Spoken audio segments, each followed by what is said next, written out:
Everything that exists is a product of random interactions among bits of matter, moving in accordance with mechanistic laws, impassive space, differently flowing time. Life is the result of an unusually serendipitous sequence of random interactions among bits of matter. Weeded for efficiency by natural selection. Mind is but an epiphenomenon resulting from a natural selection among networks of neurons in the brain.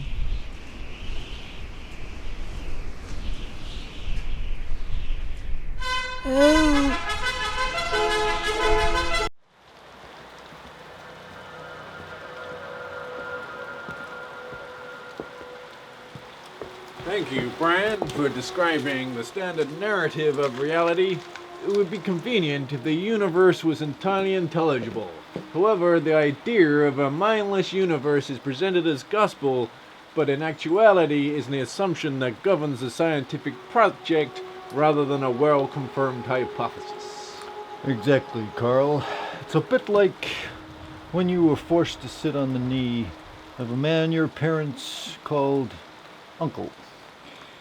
And he told you a fantastical story that to you and your common sense sounded a lot like horseshit. What if everything that exists is not the result of random interactions of matter, and what if consciousness is not confined to the activity of the neurons in your skull, but it is in fact informing and organizing the whole of existence, and is the very driver of evolution? What if our brains and our bodies could interconnect in perfect coherence and synchrony?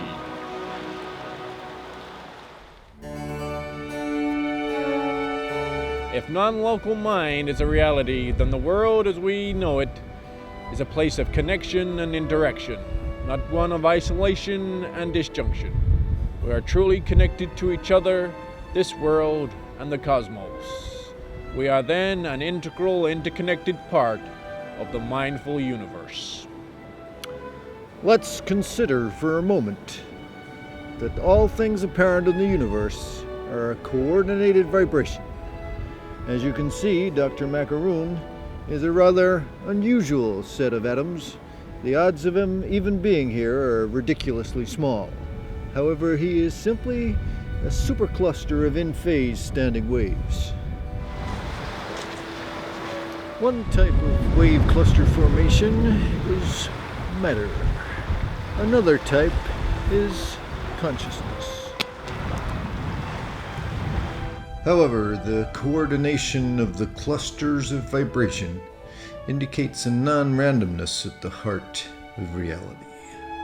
The clusters are informed by a factor we identify, as does Planck, as an underlying cosmic intelligence. Neither mind nor matter is the basic reality. The basic reality is the intelligence that coordinates the clusters of vibration that appear as object-like and mind-like phenomena.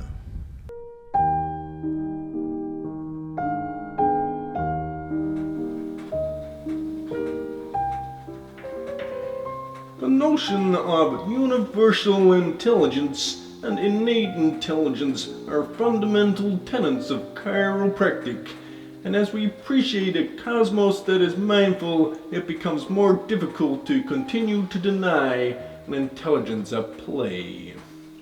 And if we are all inform constructive clusters of wave energy, then the chiropractic adjustment is one supercluster of wave energy cohering with another in a constructive energetic exchange.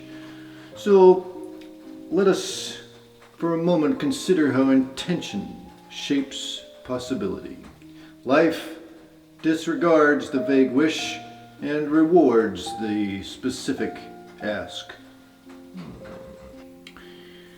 Every evening we slip into our soft toweling pajamas, the ones with the little motorbikes and cars on, and make ourselves a hot, milky beverage.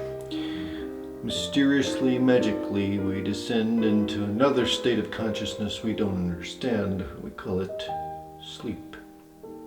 We awake the next morning and take off those pajamas, standing erect and naked, innocent as the day we were born, into what we call reality.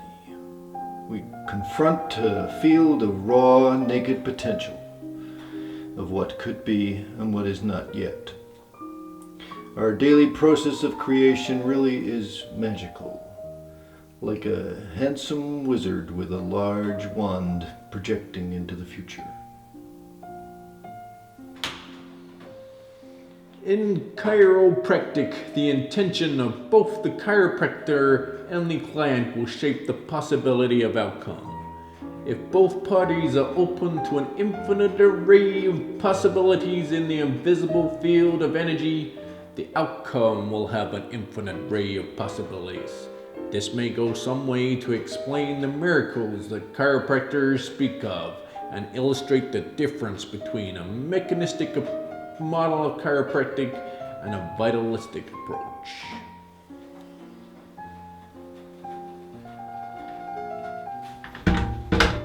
To look at this another way, let's use the paradoxical cube. If we draw these two cubes, you may see that the left one is in front of you, or you could see that the right one is closest to you. As the observer, you have a choice of how you perceive the cube. However, that does not mean there is a wrong way to perceive it, or that the individual who appreciates both views is betraying one philosophy or the other.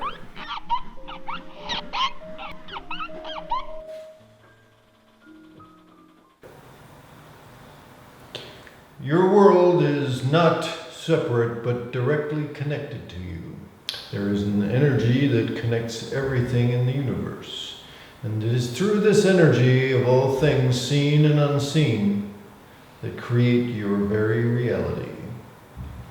This powerful creative energy molds and shapes the universe around you. We are all made of the very stardust apparent since the beginning of the known universe. We are evidence of this cosmic intelligence that chiropractors speak of. Universal intelligence.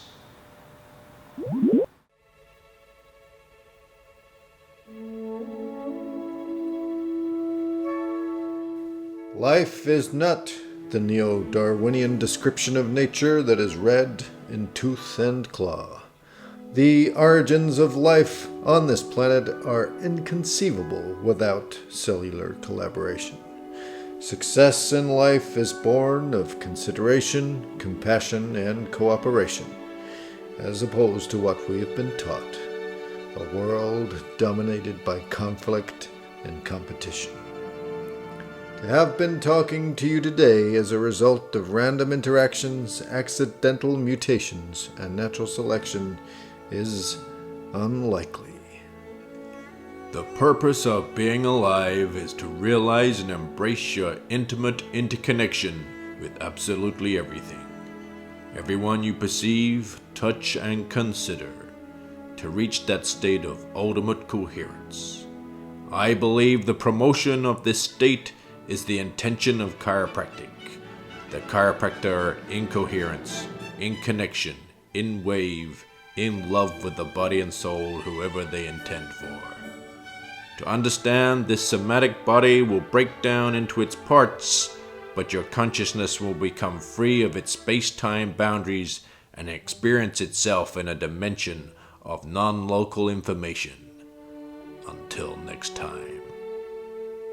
A state where our connection to everything and everyone is apparent, where we feel most illuminated and alive. This state has a name. It is the state we commonly call love.